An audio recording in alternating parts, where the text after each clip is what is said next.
Police की तैनाती, police की मुस्तैदी भी आपको दिखाई जाएगी। इलाके में अन्य जगहों पर भी लोग खुद घर के बाहर बने अवैध स्लैब और सीढ़ियों को तोड़ते दिख रहे हैं। दरअसल अतिक्रमण के मद्देनजर नगरपालिका परिषद ने सख्त रुख अपनाया है। 8 दिन से लगातार दीपासराय, हिंदूपुरा खेड़ा, राय सत्ती, हिलाली, मियां सराय, हातिम सराय में बने जो मकान हैं और जो अवैध तरीके से बनाए गए, चाहे वो अवैध स्लैब हो, चाहे वो अवैध सीढ़ियां हो, सब कुछ ध्वस्त किया जा रहा है। वहीं इस कार्रवाई को लेकर नगरपालिका अधिकारियों ने दावा किया है, जिसकी तस्वीर इस वक्त आप देख रहे हैं, कि इसमें किसी तरह का पक्षपात नहीं किया जा रहा है। जरा फुल स्क्रीन तस्वीर देखिए, कैसे अवैध निर्माण पर बुलडोजर गरज रहा है, पीले पंजे का एक्शन चल रहा है।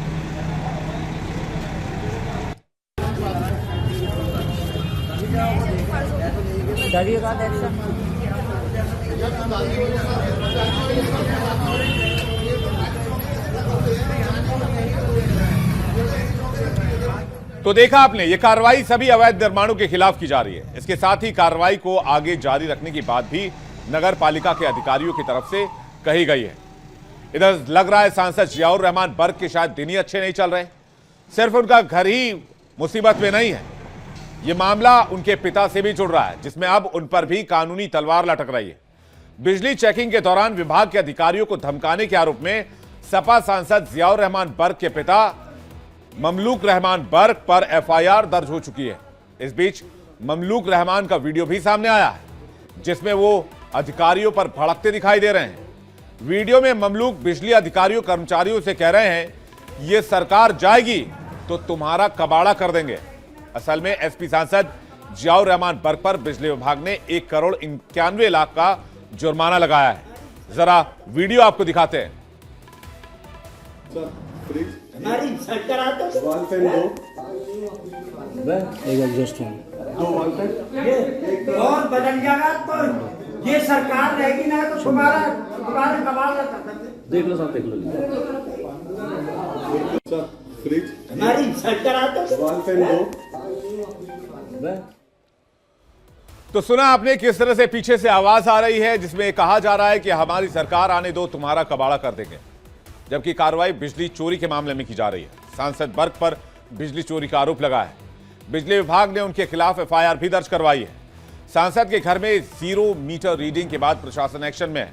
बिजली विभाग की तरफ से उन्हें नोटिस भेजा जाएगा। नोटिस पर 15 दिन में रकम नहीं जमा कराने पर विभाग की तरफ से आरसी जारी की जाएगी। इतना ही नहीं, सपा सांसद बर्क के घर की बिजली भी काट दी गई है।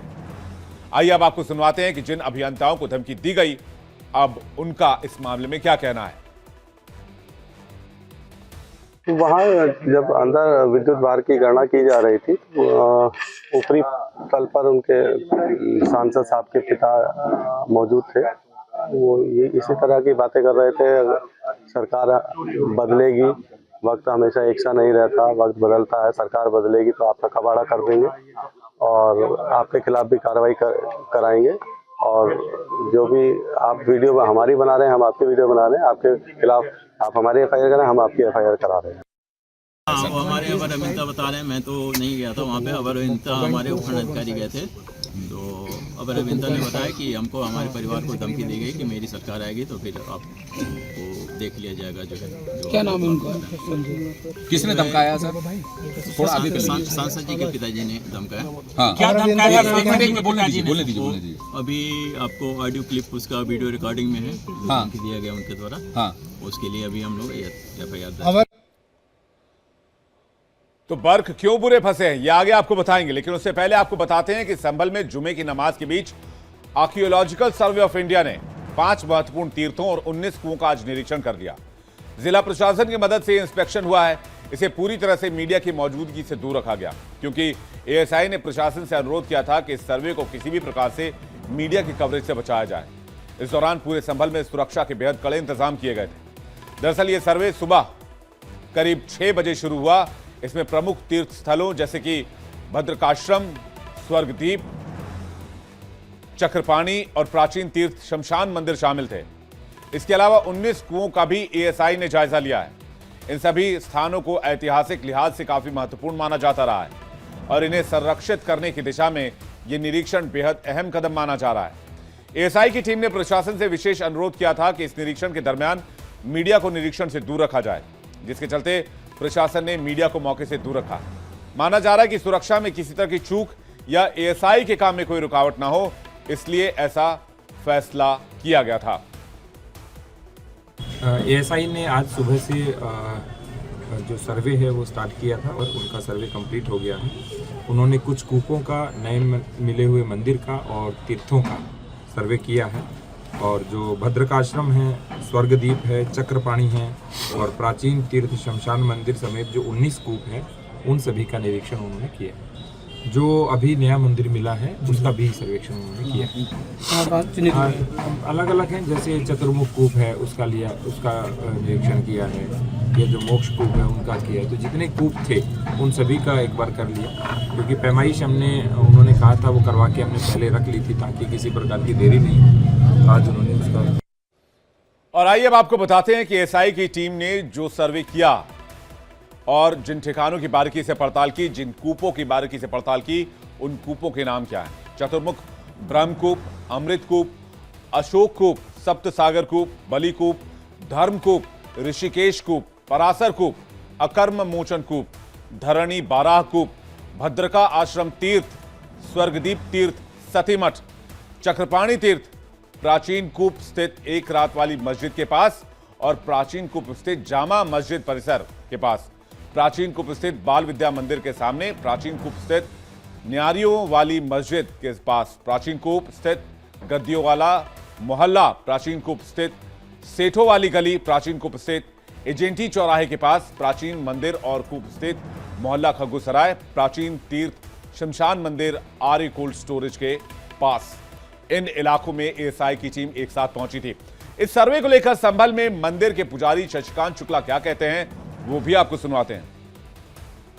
ये टीम आई थी आज जांच अधिकारियों की, और वो आकर देखभाल कर सब चीजें अपने जो भी उनको नमूना लेना था, कुछ भी जो भी करना था वो करके चले गए। हाँ, फोटो खींचे हुए का वो भी देखिएगा, हटवाया है। आज वो रखा था ना गेट उसको, तो वो भी हटवाया है। और देखिएगा जो भी टीम थी, मुझे कुछ ज्यादा जानकारी तो नहीं, आए थे वो, उन्होंने सबको देखभाल के ऊपर चढ़ के सबको देख के फिर चले गए। वहीं संभल में एएसआई की तरफ से किए गए सर्वे को लेकर बीजेपी और विश्व हिंदू परिषद की तरफ से रिएक्शन भी सामने आया है। पार्टी नेता यासिर जलानी और वीएचपी प्रवक्ता विनोद बंसल क्या कह रहे हैं आपको सुनवाते हैं।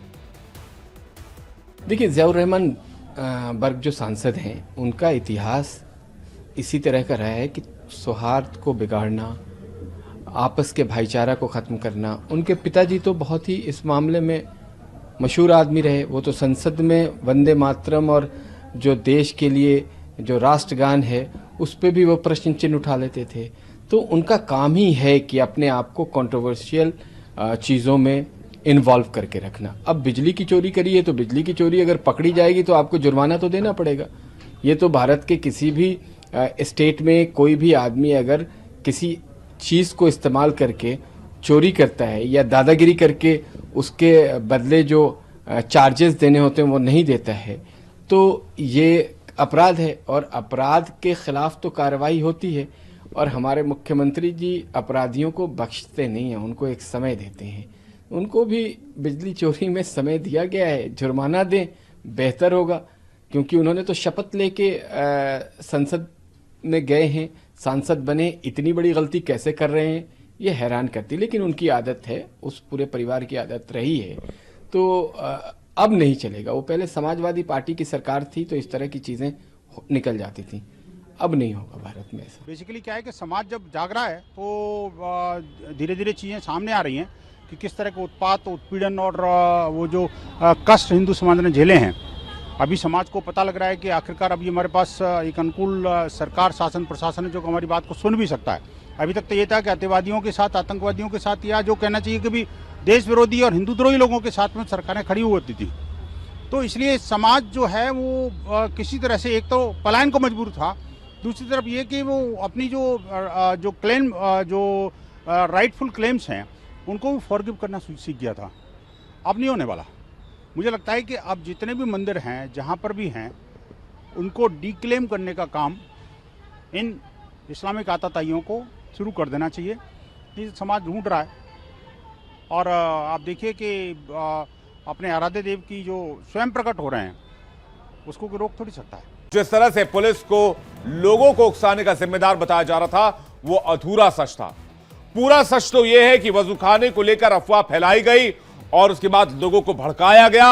इसके बाद लोग वहां पर जमा हुए और फिर जो हुआ उसने न केवल संभल को बल्कि यूपी को और पूरे देश को शर्मसार कर दिया, जिसे ना कभी संभल भूल पाएगा, ना यूपी भूल पाएगा और ना ही कभी देश भूल पाएगा। हालांकि इस हिंसा के बाद जिस तरह से विपक्ष ने सरकार को घेरना शुरू किया और एक के बाद एक आरोप सरकार पर लगाए, उसने सियासी मुद्दे पर पुलिस के आरोपों के कटघरे में लाकर खड़ा कर दिया। खासकर यहां के सांसद जियाउर रहमान बर्क ने तो सीधे सीधे पुलिस पर गोली चलाने और जान लेने का आरोप लगा दिया। लेकिन धीरे धीरे एक एक साजिश की परत खुल रही है, परत दर परत सच बाहर आ रहे हैं। बिजली चोरी से लेकर अवैध अतिक्रमण तक उन्होंने यानी कि वहां के सांसद साहब ने कहां हाथ पैर फैला रखे थे। ये सच्चाई अब सामने आ रही है, तस्वीरें भी आपके सामने हैं, जो ये बताने के लिए काफी है कि उजले दामन में दाग छिपाने की छिछली कोशिश की जा रही है ताकि सरकार का ध्यान अपनी कारगुजारियों से हटाकर उसके महकमे की तरफ शिफ्ट किया जा सके। संभल सांसद जियाउर रहमान बर्क पिछले कई दिनों से विवादों में घिरे हुए हैं। सरकार के खिलाफ मोर्चा खोलने वाले बर्क को लेकर सरकार भी सख्त तेवर अपना रही है, जिसका नतीजा यह है कि अब बुलडोजर बर्क के घर तक पहुंच चुका है और वहां पर अतिक्रमण को हटाने की कोशिश शुरू हुई है। दरअसल यहां नगरपालिका की टीम ने दीपा सराय में मौजूद सांसद जियाउर रहमान बर्क के आवास पर भी बुलडोजर चलवाया। नए आवास के बाहर बनी अवैध सीढ़ियों को बुलडोजर की मदद से हटाया गया। इस दौरान पुलिस बल भी मौके पर तैनात रहा ताकि हंगामे की सूरत में हालात को काबू किया जा सके। वहीं इलाके में अन्य लोगों ने भी, मैं आपको बुलडोजर की तस्वीर भी दिखाता हूं किस तरह से बुलडोजर का एक्शन उस जगह पर हो रहा था।